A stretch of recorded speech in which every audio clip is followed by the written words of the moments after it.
खुशियों की सूरतें भी बदल गईं। खुशियों की सूरतें भी बदल गईं। कभी चांद रात की रौनकें, कभी चांद रात की रौनकें दिल में एक अजीब सी बेताबी भर देती थी।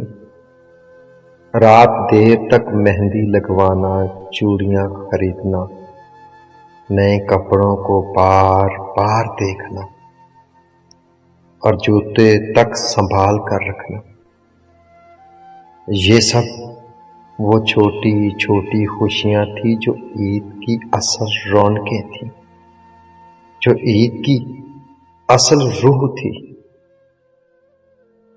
बच्चों के चेहरों पर ईद की खुशी यूं नुमाया होती थी जैसे कोई कीमती खजाना हाथ लग गया हो।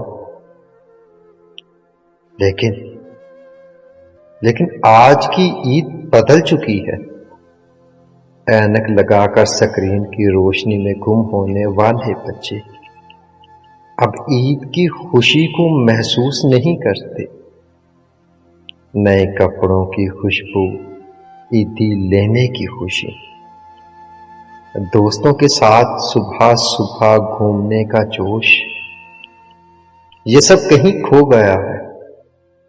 अब चांद रात सिर्फ सल्फेज तक महदूद हो गई है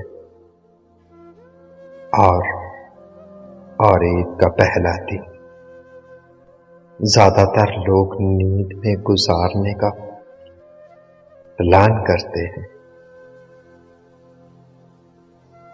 ये तब्दीली क्यों आई है?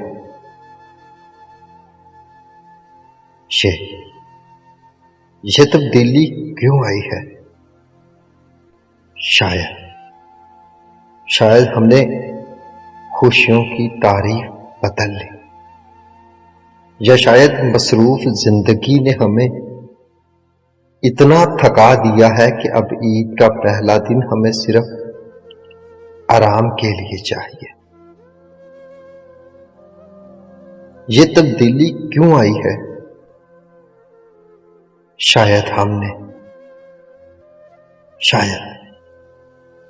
हमने खुशियों की तारीफ बदल ली, या शायद मसरूफ जिंदगी ने हमें इतना थका दिया है कि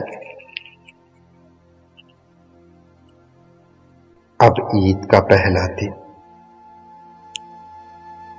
हमें सिर्फ आराम के लिए चाहिए। वो पुरानी ईदें जो चमचमाते चेहरे, जोशो खरोश और अपनों की मोहब्बत से भरपूर होती थी,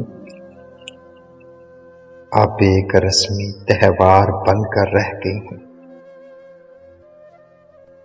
लेकिन खुशी वही है जो दिल महसूस करे।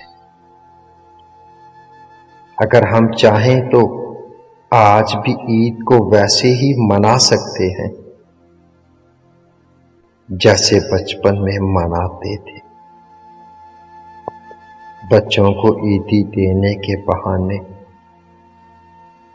इनकी खुशियों में शरीक होकर, अपने प्यारों के साथ वक्त गुजारकर और इस त्योहार को फिर से जीने की कोशिश करके।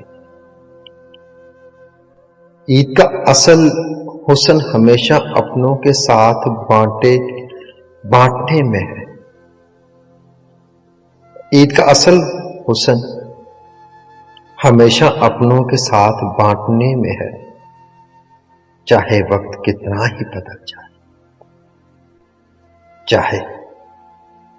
चाहे वक्त कितना ही बदल जाए, लेकिन खुशियों की सूरतें ना बदलने दे। लेकिन खुशियों की सूरतें ना बदलने दे।